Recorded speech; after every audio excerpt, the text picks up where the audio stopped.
청소를 비롯해 이런저런 일상의 일거리는 인생의 한 부분이며 이 일거리들에 어떤 자세로 임하느냐에 따라 하루가 달라지고 계절이 달라진다. 청소는 인간과 자연의 본질을 되찾는 활동이다. 깨끗하게 산다.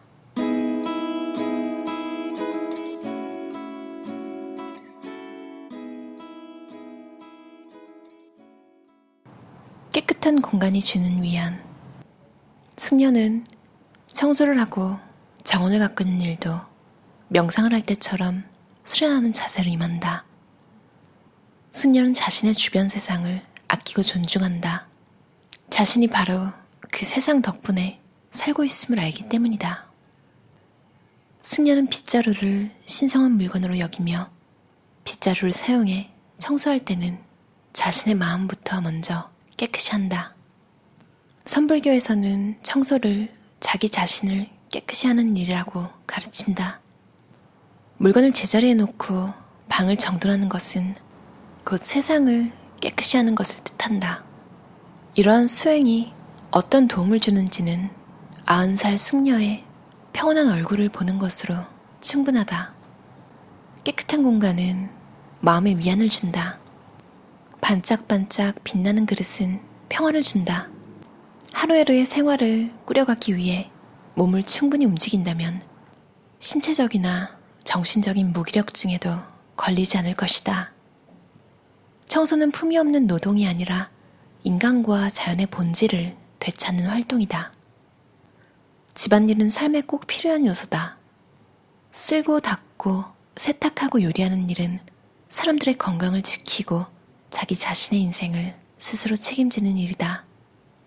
여자든 남자든 사람은 자기가 더럽힌 것은 스스로 깨끗이 치울 줄 알아야 한다.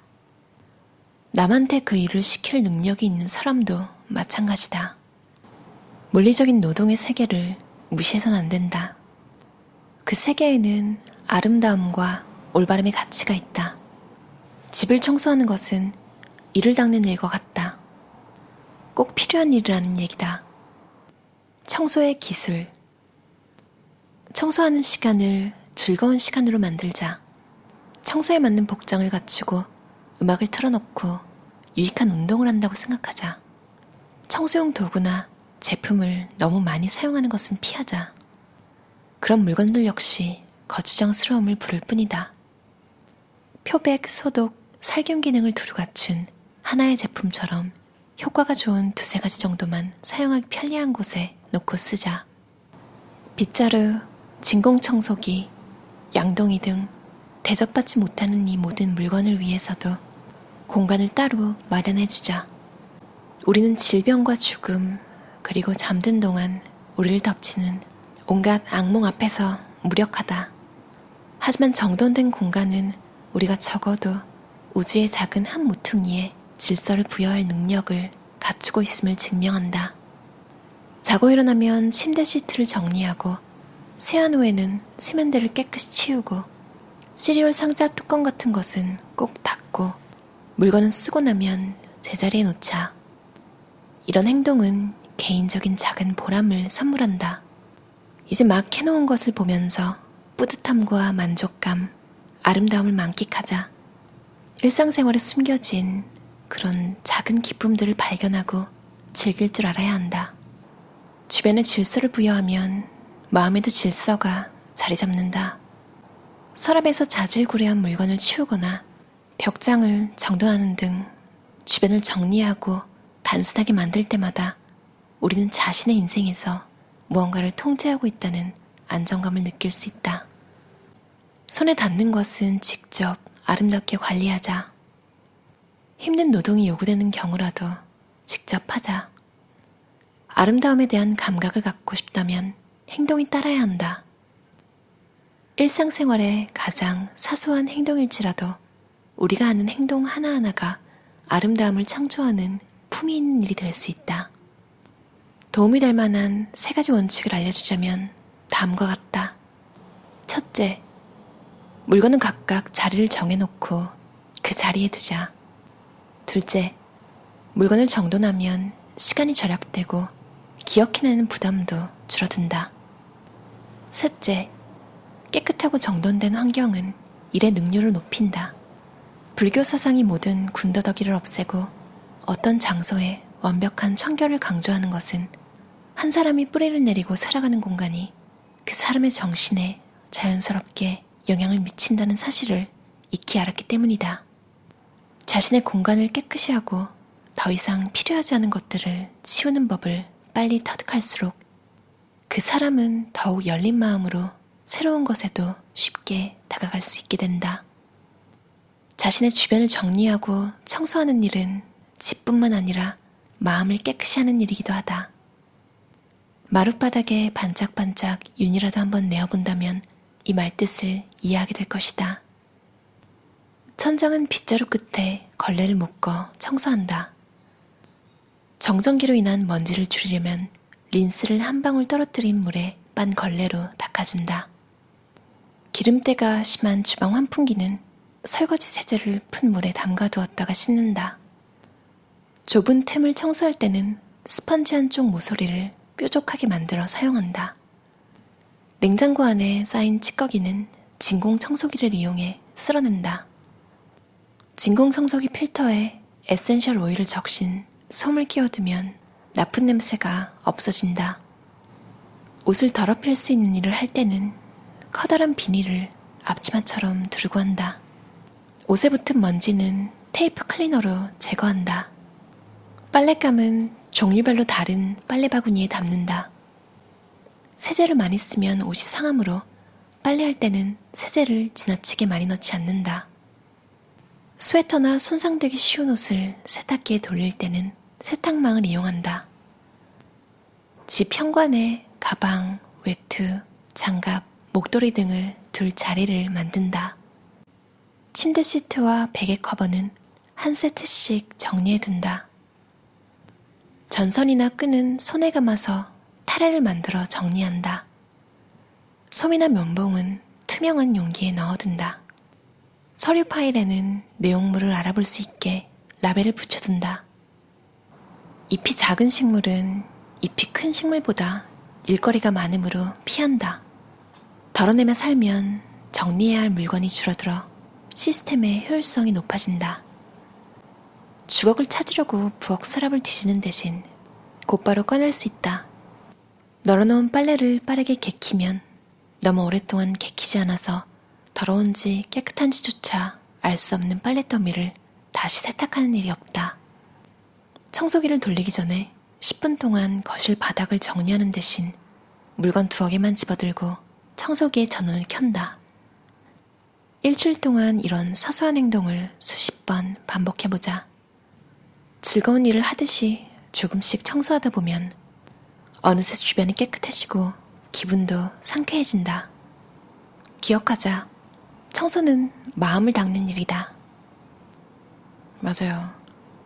깨끗한 사람, 청소를 잘하는 사람. 다른 분들한테는 모르겠는데요. 저한테는 이게 굉장한 매력으로 다가오더라고요.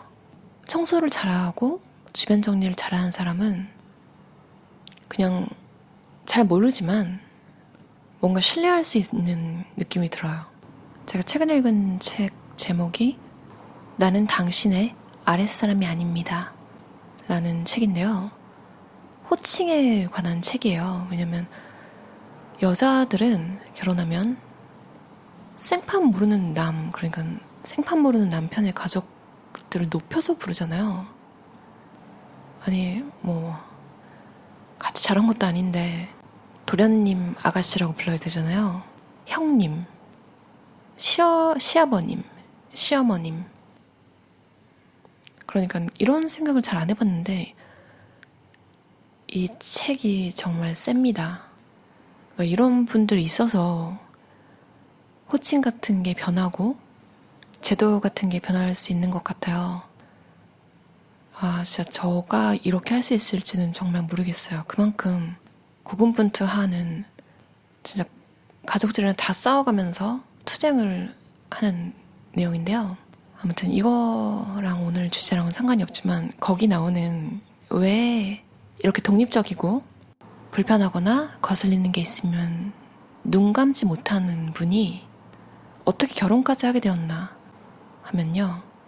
그것은 바로 친구랑 같이 살다가 방이 하나 빈 거예요. 친구가 나가는 바람에. 근데 전세금도 모자라고. 그래서 그냥 고민하다가 그때 사귀고 있던 남자친구인 현 남편분과 같이 살게 된 거죠. 근데 이 남자분이 정말 깔끔하고 집안일을 다 하는 성격인 거예요. 가스레인지 청소. 이게 별거 아닌 것 같지만 이걸 하느냐 안 하느냐에 따라서 신경 쓰는 사람인지 안 쓰는 사람인지 좀 나뉘는 것 같거든요. 뭐 그냥 운 좋게 같이 살게 될 사람이 청소를 잘하면 좋은 거지, 뭐 그게 대단한 거야, 이렇게 생각할 수 있는데, 제가 예전에 리뷰했던 남자들은 항상 나를 잔소리하게 만든다, 제마 하텔리가 쓴 책은 그 책 한 권이 얼마나 알게 모르게 남편이 가사노동을 안 하고 하다못해 한다면 그건 또 제마 하틀리가 부탁했기 때문인 거죠. 그러니까 그 부탁하는 게 얼마나 귀찮고 스트레스 받는 건지 대부분의 집안일에 관심 없는 분들은 그런 생각조차 못할 거예요. 근데 제마 하틀리가 쓴 글을 보고 엄청난 공감을 여성분들이 많이 보내옵니다. 그만큼 다 비슷비슷하게 살고 있었다는 거죠. 저자가 미국의 저널리스트인데 미국 생활이 이런데 한국에서 이런 보석 같은 남자분을 찾았잖아요. 그만큼 청소라는 게 주는 매력이 굉장하다고 봐요. 특히 자취해보신 분, 집안일, 그러니까 정말 끝도 없잖아요. 가끔 그냥 일만 하고 싶다, 공부만 하고 싶다. 근데 뭔가 움직이는 순간 숨 쉬고 살아있으면 자꾸 막 뭔가 옆에 치워야 될 거리가 자꾸 생겨요. 그런 걸 혼자 하는 것도 진짜 귀찮고 그런데 이제 남편이나 이제 아내가 그럴 수도 있겠죠. 그러니까 두 명분이 할 일은 계속 쌓이는데 한 명만 계속 하게 된다면 솔직히 일하는 입장에서는 혼자 사는 게 낫지 않을까요? 이런 생각이 막 들었어요. 뭐 친척이랑 그렇게 사이가 좋고 한 것도 아니라서 호칭에 대한 걸 생각을 못 해봤는데 이 책을 읽기 전에 제가 밥 먹을 때 드라마를 주로 보거든요. 이제 밥 먹을 때 보는 드라마가 최근에 결혼 작사 이혼 작곡이에요. 근데 그 극 중에서 이제 한 며느리와 시어머니가 약간 대립되는 구도가 있는데 며느리가 네 어머니 라고 하고 전화를 끊는 장면이 있었어요. 저는 뭐가 문제인지 몰랐는데 어머님이 아니라 니라고 했다고 굉장히 기분 나빠하더라고요. 근데 그걸 보고 나서 나는 당신의 아랫사람이 아닙니다를 읽으니까 진짜 피곤하다. 진짜 귀찮다. 이런 생각이 들었어요. 좀 이런 것도 미니멀하게 하면 얼마나 좋을까요? 그냥 호주나 이런 나라처럼 그냥 이름만 부르는 걸로? 모르겠어요. 근데 그 드라마에 나온 집안은 확실히 그 시댁에서 많이 물질적으로 많이 도와줬던 것 같아요. 근데 상대적으로 이름 부르는 나라에서는 부모 자식 사이라도 돈 관계가 좀 철저한 편이더라고요. 그냥 밥을 먹고 더치페이 하는 가족들도 굉장히 많습니다. 우리나라에서는 자식이 내던 뭐 본인이 내던 돈을 나눠내진 않잖아요. 참 여러모로 장단점이 있고 본인이 어디까지 견딜 수 있고 뭘 선호하는지 그런 걸 확실하게 좀 정해놓고 결혼 같은 큰 결정은 하는 게 좋은 것 같다는 생각을 했어요. 드라마를 보면 이제 막 바람 피고 이런 내용이 많잖아요, 우리나라 드라마에. 근데 보면 상대방을 갑자기 싫어하는데 상대방한테 갑자기 질리는데 상대방은 변하지가 않았어요. 원래 똑같은 사람이에요. 바람 피는 입장인 분들이 관점? 그냥 원하는 게 바뀌더라고요. 드라마라서 그런지 모르겠어요. 상대방 입장에서는 솔직히 날벼락인 것 같아요. 뭐 사람만 변하는 게 어쩔 수 없지만 참 안타깝다 이런 생각이 들었어요. 그냥 청소 잘하고 일상에 만족하는 걸 좋아하는 사람이라면 뭔가 조금 더 믿음이 가는 것 같아요. 친구로서도요. 듬직한 친구, 우직한 친구 좋잖아요. 미니멀리즘이 좀 그런 느낌이 들어서 마음이 편해지는 것 같아요.